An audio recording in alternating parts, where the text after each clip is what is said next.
Welcome to the Draft Stars AFL show with Smatho and Rudy. Yes, with thanks to Daily Fantasy Rankings, your number one resource for your AFL DFS, and presented by Draft Stars, Australia's number one Daily Fantasy site. This is the Draft Stars AFL show with Smatho and Rudy. We're up to round 21, Friday night footy, the Demons and Magpies at the MCG, big $75,000 contest. As I said, I'm Smatho. Here's the one trick pony and Rudy. Good evening, mate. How are you? I'm good. I had to. God, it's so funny. Like I believe in what Langdon said. I believe he's right. But just mate, can you just hold off about 48 hours? Okay, just wait till we win, and then you can say that, Eddie. So geez, I hope we win now. It reminds me of. Do you remember Thomas Bugg and Jack Watts posted that thing to Instagram? Are you ready or whatever?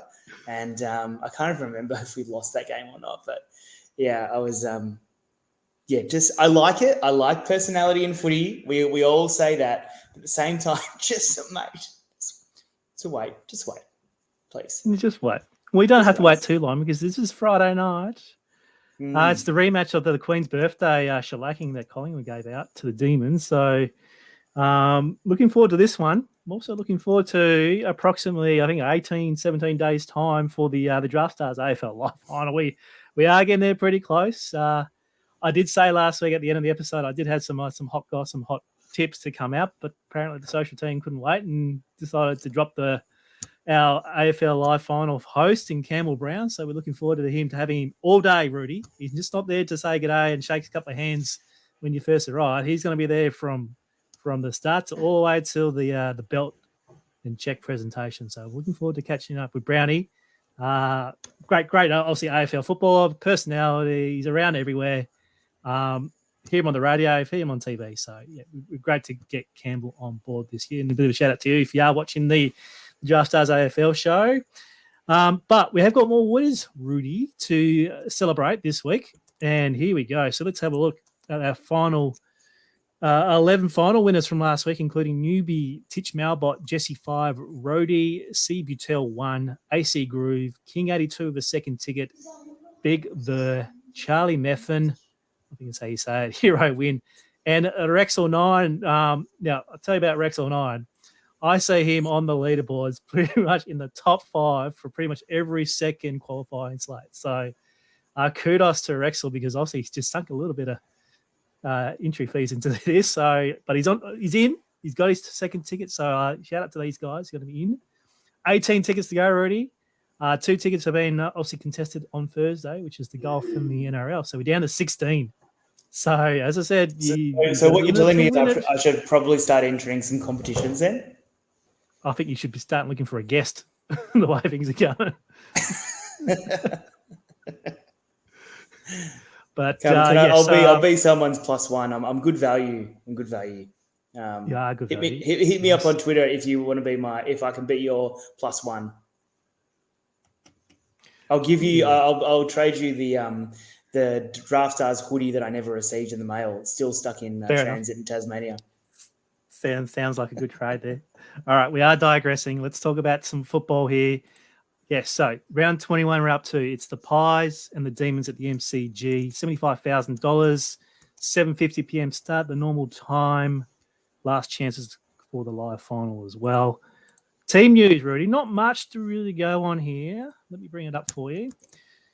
For the Demons, Ben Brown is back. Obviously, he had some lingering injuries, but finally gets fit enough to get in. Cad Chandler and Sam Wiedemann is out, so a bit of a life-for-life between Ben Brown and Sammy.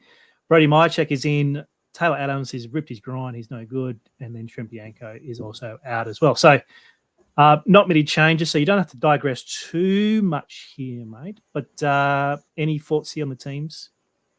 No, it's pretty much you get a like-for-like. Well, 2 key forwards swap places. I don't know if you say like-for-like. I think every Melbourne supporter hopes that Sam Wiedemann eventually comes on, but he he looked really so far off it last week. There was just no way that you could have played him again. So Brown might be a little bit underdone, but you couldn't play. I was maybe even expecting Mitch Brown to come in or something like that. But so Sam Wiedemann goes out. Neither Brown nor Wiedemann are fantasy relevant, but at least we don't get sucked into playing Wiedemann this week like a lot of us did last week.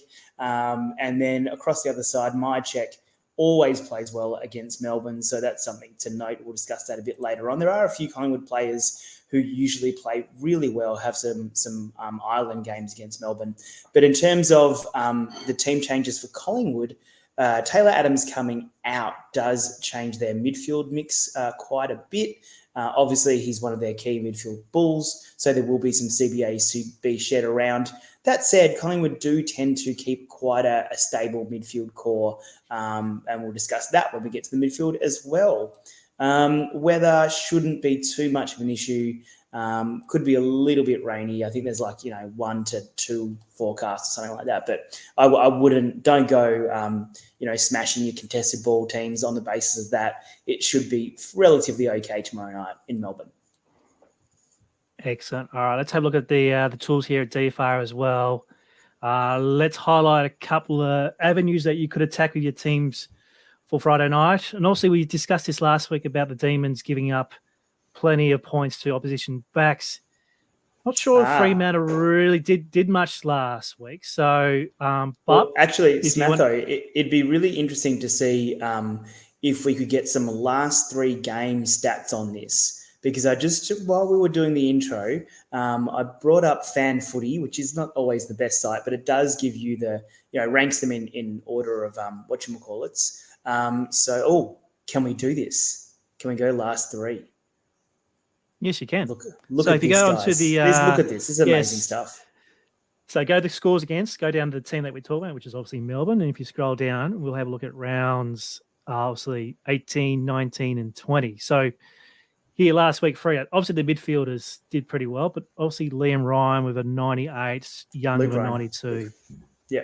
So they've got some good scores there. So Luke Ryan there, I think he was around 13,000. Hayden Young was around 13 as well. Then you go the week before, we had Ed Richards, who was only about 10K. So he got value, but then you've got to go down to Treloar, who was over 12, I think 13. Bailey Dale didn't get value either. Then you go back the week before that against Port Adelaide. And again, Dan Houston in a hybrid midfield back role. Can't quite call him a standalone back. DBJ did do well. So, they're good scores. Don't get me wrong. They're really good scores, but are they going to be, your 120s and your 110s and higher that maybe some midfielders could score or a ruckman, So I am taking a little bit of a different approach. You'll see in my final team, but, definitely you need to have exposure to Collingwood backs. The trend is there. All I'm saying is it may not be that magic bullet that you think it is from the raw stats. So make use of the DFR tools, play around with just to see exactly how far you can go down the rabbit hole with these kind of stats. Yeah, and if you want to go down this rabbit hole and look at what Collingwood are doing for opposition bids, because currently for their points against, they're also number 1 in the league for giving up points to midfielders. So, but if you look at these stats here, Led 163, Merritt of 121, and Rosie of 115. Look, Rosie's coming along as an absolute beast of a fantasy player. I'm sure this time next year he'll be just in the same conversations as your Merritts and your Berries and your Leds and stuff like that. So, yeah, you can scratch the surface points again, and you can also deep dive into the data there as well. So that's on dailyfantasyrankings.com.au. Once again, we are live this evening, so if you do have a question, pop in the chat wherever you're watching us on YouTube or Facebook or on Twitter. We'll be able to put them up on the screen for Rudy to answer tonight. I can see that Callum's got one there for you ready to go, but we'll talk about that when we get to the midfielders. This is a midfielder kind of question there. So let's bring up the slate on Draft Stars. $75,000 is up for grabs. We start here, the Rucks as always. And look, the talk of the town that Brodie Grundy was pretty much going to be selected for the Pies, and they came out on Wednesday or Tuesday or Wednesday that say no, he's not quite right at the moment, so he's going to miss. So that leaves Darcy Cameron as the main ruckman there at 12,340. He's going up against Max Gawn, who's always seemed to be the ruck kryptonite of 14,370. And then Luke Jackson in his hybrid forward tap-out role at 10-1. And Mason Cox, 9,120. It's probably one of the highest prices we've seen for Mason throughout this season. So as you can see, there are 3 forward options with ruck availability. So this could potentially lead to some double stacking. I'm likely to think there is going to be some stacking going on here. But from the top already, what are you thinking here? Yeah, it's interesting. Can you just, before we start the discussion, can you go back to DFR? Can you show me the ruck splits, please, between Cox and Cameron over the last few weeks? Because I think there's a little trend that we might discuss. Sorry to put you on the spot there, mate. Yeah, no, it's all right. Got to click a few buttons for doing Just this. got to give the viewers the most detailed analysis that we could possibly provide. Otherwise, we'd be selling you short on our free content. All right, here we go. So, yeah, last couple of weeks, obviously, Darcy Cameron there is the main ruck with Mason Cox. They have switched around there. 96 last week. Obviously, Cox with 20 hit-outs as well. So, yeah, so it seems to be around a 50-50 split here. Yeah, it's interesting. Like they kind of like there's no consistency with it, which worries me a little bit. Sometimes it's Cameron who takes, and I think it's a matchup thing, you know. So we see Cox against Witts, Cameron against it's really there's not much method to it, you know. So I'm a little bit cautious of playing either of them. But let's go back to the salary page. Let's go to DraftStars main page. Yeah, so the split, sometimes it's 70-30, sometimes it's the other way around, complete swaps. So look, okay, top of the price range, of course, you got Maxi Gawn, who is still pretty cheap for his ceiling, let's be honest, at 14.3. That's still not a bad price for Max. His output has been definitely down this year, where Melbourne is struggling to get the ball to him down the line. Teams are triple teaming him down the line and cutting off that option. And so his marking upside has dropped off a little bit. And he's also, save for a couple of games, not really kicking as many goals as he did last year. So Maxi obviously has to be in your pool on the basis of his ceiling, but not someone who I'm that keen on this week. Darcy Cameron, I really do like that price, 2-3, which is what he's been around for most of the year since he's really come on as a number one ruck. But I do like the floor. I like the floor. Max's floor is probably about the same, but you do get a 2K discount if you play Cameron. So I think Cameron, if you're playing only one ruck, I think Cameron will be the most popular choice. Then obviously Luke Jackson, who is, you know, again, I don't like Luke Jackson's floor that much. Especially recently, he's probably not having as much impact around the ground as he has early in the season, and also towards our red hot run to last year in the grand final and all that kind of stuff. So Luke Jackson for me will be a play. I think they all are in play. I think even Cox at 9, I think even Cox at 9 is worth putting in your pool. I've got to be honest. If you're considering Jackson, who has a floor of 50, 60, well, Cox has a similar kind of floor at the moment because he's getting so much of a run in the ruck. When Grundy was playing, Cox's floor was a lot lower because they didn't play him in the ruck as much. But with Cameron, as we've seen in those stats we just showed you, Cox is playing a much bigger ruck role, which makes his floor a lot higher than it was last season. Yeah. So if you're considering Jackson, then you have to consider Cox as well, I think. What are your thoughts? Is anyone you like more than others there, Smatho? No, I do like your Darcy Cameron there. Interesting that you did bring up the splits there, which makes Mason Cox, you know, a bit better than what you usually think of. And if you want to go down that road, he signed a 1-year extension. So he's got security, so he knows he's getting a game. Yeah. And he did 9-1-2. He did absolutely towel us up last at Queen's birthday as well. He was arguably best on ground that day. Unbelievable. Yeah, that 101. So that's fair enough too. Yeah. So, look, Jackson probably number 4, and I'll probably have, you know, Cameron 1, 2 with Gawn, and then obviously Cox at 3. So it seems to be kind of straightforward, I think. Let's move on to defense. So, yes, we talked about, so we could have a bit of a smashing from defenders, especially if you got the likes here of Nick Dacos at 13.2, Penderbury at 12,000, Maynard, Noble, Jeremy Howell, even at 8,950, could potentially get a bump if things go their way. But Angus Brayshaw does lead the defenders there at $14,340, along with Christian Salem, who's seems to have dropped off a fair bit. He's just now at 12,170, not exactly getting the pill that he's been used to getting. So we've got four above 12,000. If you're saving the cash, you probably want to be going down below here. So what are your thoughts on the defenders, mate? Sorry, my kids have just come out because they can't sleep. Sorry about that. All right, so with our defenders, Brayshaw, man, he is my favourite player, my favourite Melbourne player at the moment. I just absolutely love what he does on a weekly basis, like he just does last week. Probably no surprise in the back of a contract negotiation that he comes straight back into the midfield. I did like that, especially when Essendon had promised him. Essendon went hard on him, said, "Oh, you've got a midfield role," and then lo and behold, he plays in the midfield after he signs. I actually don't mind playing Brayshaw here.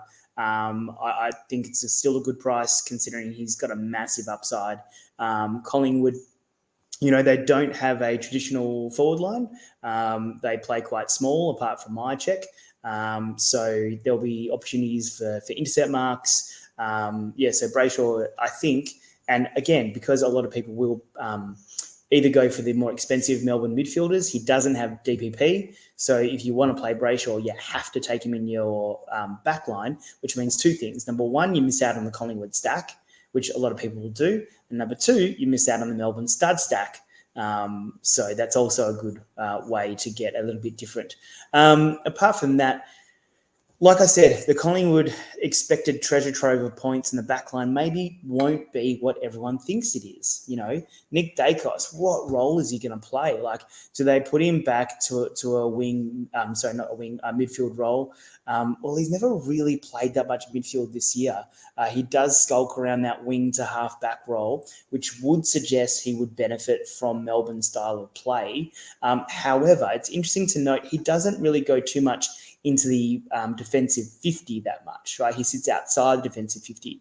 And the real points are when Melbourne moves their zone back, lets the people inside the 50 arc chip it around. So it's more people like Maynard, Howe, who stand to be the main beneficiaries of that, rather than Dacos, Pendlebury, and Maynard to an extent. So if you're going to go Collingwood defenders, go for Jeremy Howe, or even to a lesser extent Darcy Moore, rather than Dacos and Pendlebury. I just think that sets up for, firstly, a more diverse lineup, and secondly, you might just miss that chalk of Pendlebury and Nick Dacos in the back line. The other thing I like to do a little bit differently tonight is to go for, scroll up just a little bit more, please, mate. Stephen May. Again, I just, with Lever in the side, really we need a match up on Myercheck and the resting ruckman. So one of Melbourne's key defenders of Petty, May, Lever will be able to get off the chain a little bit. I think Petty takes Myercheck, and then Lever maybe swoops in. So don't mind May, don't mind Lever either. A bit of a rhyme there. And also Michael Hibberd too. Now Lever will be on 8% ownership, like nothing, So if you do catch a Lever ceiling game, which is a rare thing, let me say, a Lever ceiling game, you're going to win the whole thing by yourself. Don't worry about that if you've got Lever in your team. Hibberd's been, pretty solid recently as well, 50, 70, 70, 70, 60. And again, Darcy Moore as well. Last week, a lot of people clicked on the 6K Jayden Hunt. I really actually quite liked what Jayden Hunt brought, and he, to be honest, he's kept James Harmes out because he actually really cracked in. So Brayshaw taking those midfield rotations and Jayden Hunt really cracking in, but he only got 44. So I'm not going to Jayden Hunt. I did play a little bit of him last week, but not for me, and definitely not Petty either. Anyone else you like there, Smatho, that I skipped over? No, I don't think maybe Isaac Quaynor, real low score with 31 last week, so I reckon some people will jump off his ownership there. Johnny Noble has now got bid status, so that's probably just from his wing kind of half forward kind of role he's been into there. But 10,100 is a little bit steep from there. So I like how you're thinking possibly look at your Stephen May, Jack Levers, Jeremy Howes of the world to save a bit of cash for you. All right, let's go straight in the midfield. I've got a question here for you, Rudy, from Callum. So thanks for that. So interesting, Oliver got a tag from Aish last week. So it would be interesting to see tomorrow night. Collingwood don't necessarily have a tagger anymore. I've been gone the days of Greenwood and things like that. But with no Adams, you just think they'll just concentrate themselves and then obviously then part from Oliver. Yeah, the only thing I was thinking is I don't know much about Carmichael's ability to tag. It'd be a bit of a tough ask for although he's not a kid, for a new player to go straight with a run with roll. But Crisp probably does have the tank to go with Collingwood. But the thing is, without Adams around, if you tag, who are they going to choose? Pendlebury won't tag. It's got to be Crisp. Lipinski, again, probably does have the tank to do it. But because their midfield is weak this week, if they send a tagger, it's even weaker, So I just think there's more value for Collingwood just trying to get the ball rather than worrying about Oliver. It's a good question. It's one we missed last week, Smatho. I will apologise that I actually was going to say to you that Oliver went nuts against Fremantle in the first half, and I couldn't remember who went to him, and of course it was Aish. Who went to him in the first matchup, and then he absolutely did a job last week as well. So, so I don't think they tag. Collingwood don't traditionally tag anyone. God, what a horrible trade that Levi Greenwood pickup was. That was disgusting. So for the stats show that Melbourne stacking is the way to go in your midfield. So let's have a look. Well, it looks like you're about to show us something there, Snapper, with the stats page up. Yeah, look, we're not terribly too big on previous performances, but obviously I want to highlight here what actually happened on Queen's birthday in terms of the Melbourne scoring. So, look, these are nearly season highs for these guys. So, yeah, Jordan with 124, Brayshaw 127, Viney, as Callum just said, he's outstanding, 157 there. So, like, the only person that missed out was Gawn, but, that's fine. So, the data backs it up saying that, Collingwood do give it up a fair bit in the midfield there. So, I just want to highlight it. I don't really need to get your thoughts on it, but, if you are looking at a stack that most people will go to, they're more likely to go to Melbourne stacks than Collingwood. Let me bring up the lobby again for us. Yeah, Caden's saying here, Viney and Oliver must-haves. Yeah, and you have to agree. But can you pony up enough cash at 16.4 and 15.5 for both of these guys? Yeah, you definitely can. And I think that Melbourne, the lad Carmichael does make those stacks possible, especially if you pay down in the forward line and the back line as well. Go with a Darcy Cameron, he can make it happen. Not quite easily, but it's definitely possible. And I also think not only is it possible, but I actually think it's a pretty good play to go that way. When you're tossing up between how to structure your midfield, it's like almost like a cost benefit analysis. So if I do go for a Crisp over Petrarca, what am I going to gain? I have to have a Crisp lights out game 130 where he goes nuts, kicks a couple of goals, and Petrarca has to absolutely suck. So what do I gain from going even lower than that? Lipinski, Pendlebury. Again, Pendles hasn't really broken the 100 barrier much this year at all. Lipinski has a couple of times, but you see what I mean? So you just got to say, what am I going to gain from not going for these guys? So definitely Oliver, Petrarca and Viney, it goes without saying, you got to have some pretty heavy on those guys. Is it worth going for the next tier down of Melbourne players? People like Jordan and then Langdon. Oh, well, Eddie better perform. Like, I don't know. A lot of people have lots of thoughts on this, obviously, on Twitter later this afternoon when it came out. But, some of the chat was saying that, if this is a top four clash, so why should this have any more spice to it? But of course, they're going to, if the moment Langdon makes a mistake, they will be in his face, But Langdon, with his 100% game time, I don't know if you've seen that stat, Smatho, but he is basically playing every single game 100% game time. The only one he's been where he hasn't played 100% this year is when he's been injured. So it's absolutely phenomenal what that man can do. So to scroll back up, we skipped over just a couple of plays. Lipinski, I actually think he may be my pick of the Collingwood midfielders if you're looking to get one in. He hasn't been performing too well of late, but I think he'll get a bit of an added boost with Taylor Adams being out. And then the other guy who will run in will be Elliott and De Goey. Now that he's had a game back, we might see a little bit more of him in the midfield than we did last week, but he was also really good in the forward line. So they've got to kick a winning score. So you have to kick a winning score against Melbourne. You have to score goals. We saw that last week, that the Melbourne defence of last year was well and truly back. Side bottom, don't mind that, but there's actually a couple of guys a little bit lower that I'm more keen on. Josh Dacos is one. He actually got a bit of a midfield boost a couple of weeks ago when Adams missed previously. So Josh Dacos is someone who's on my radar and someone who always plays well against Melbourne. I don't understand this because actually he's even available as a mid. No, he's only available as forward. We'll get to him in a minute, but that's the hyphen, Hoskin Elliott. He always plays well against Melbourne. It's just so ridiculous. Of the Melbourne cheapies, AMB was absolutely woeful last week. So surely he can do better than that. And he did score well in Queen's birthday. But I think that, and Sparrow did okay without really setting the house on fire last week. 60s and 70s, I think you can get better than that in the forward line and the back line.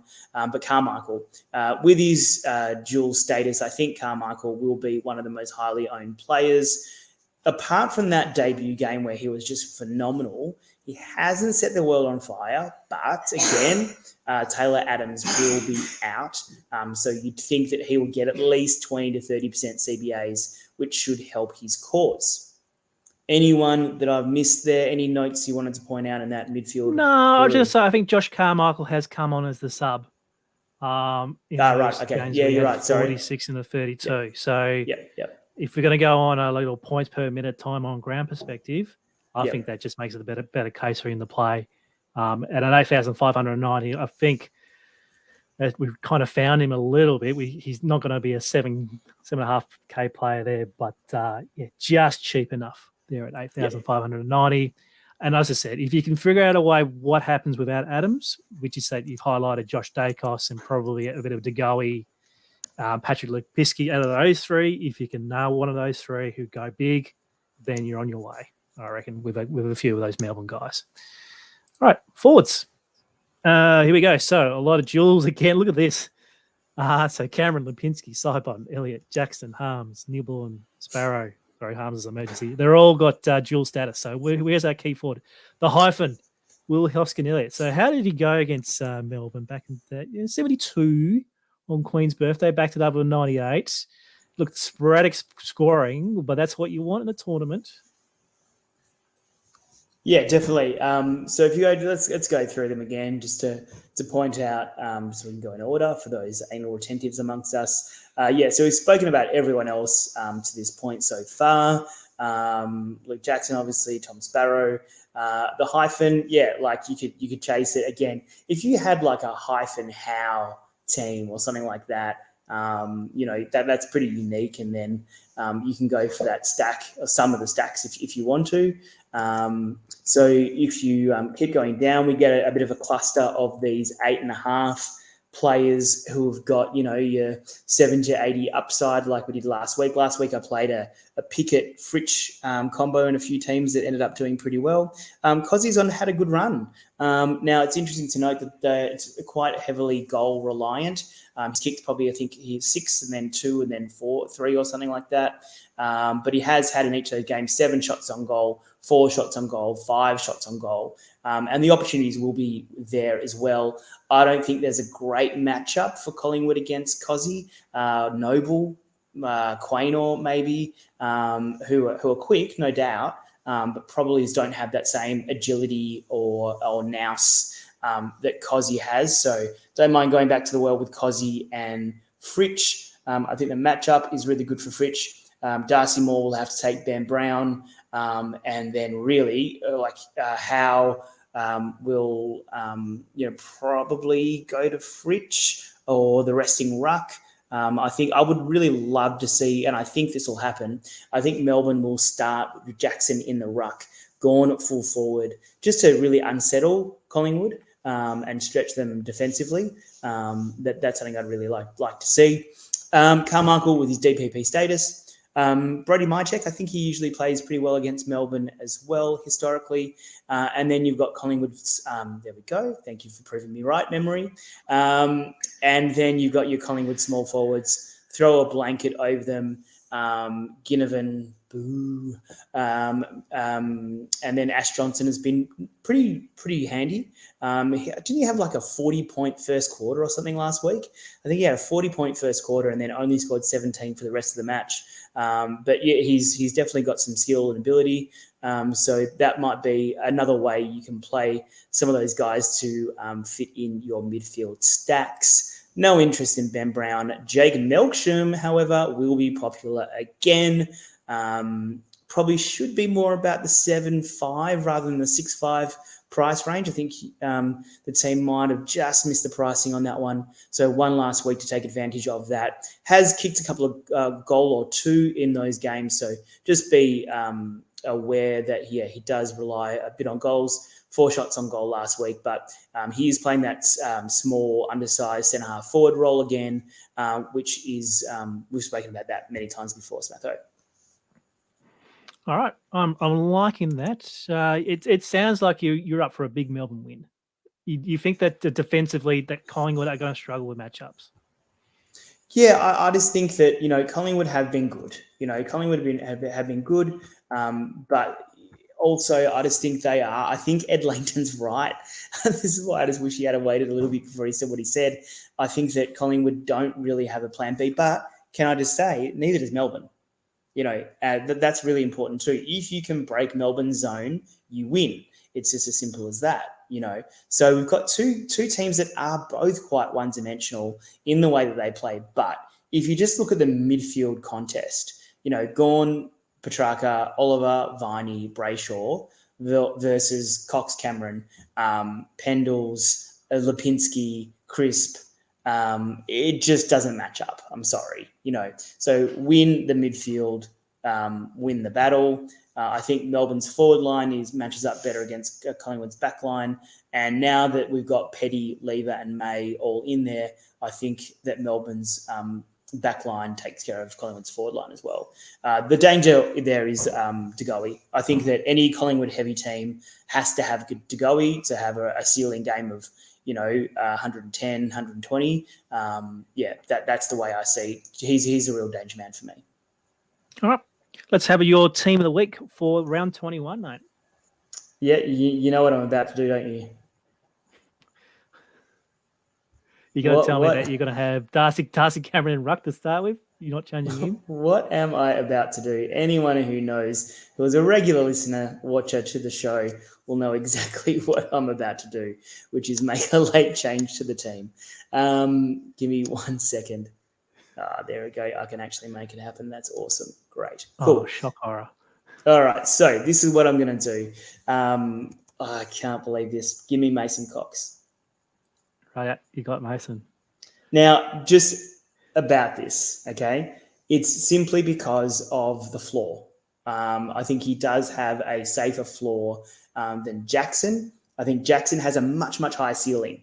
And so this is not usually what I do. I usually go for the ceiling play, but I do have Mason Cox in this team. I've got enough money to get to Jackson, but in this particular lineup, I'm going with Cox. So in the back line, I'm going for a complete, hopefully no one else will have this combination, which is Jeremy Howe and Stephen May. Very good. Yep. I'll skip to the forward line where I'll take Jake Melksham and Bailey Fritsch.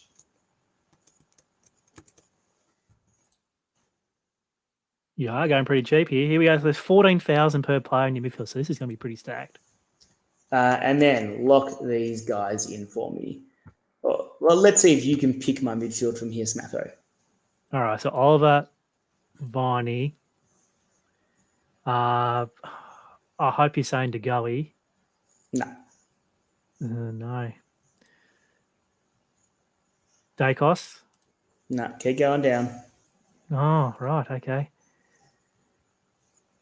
Carmichael, sorry. Carmichael. Yep. And then I should give you enough money for Petrarca, and which he's going to give you a 1-1 left. So, yes, as you did say, you can go back to Jackson if you wanted to. Correct. Or even try and find a little bit more in your forward line. You can go for a Hoskin Elliott, or even do I have enough for side bottom in that lineup? No, don't, because I went for Stephen May. But what you can do is click on. Sorry, I don't have my team up. Get to lobby.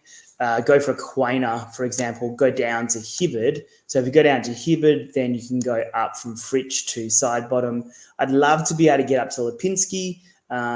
So you could go to Hibbard and Darcy Moore. That'll let you get to Lipinski Melksham as well, which could be an interesting combination. Actually, do you know what you could do? You can even go up to Cameron and get a double stack. Yeah. No, I'm locked. The first one I wanted is the one. Here we go. Hands down, the worst team I've ever seen.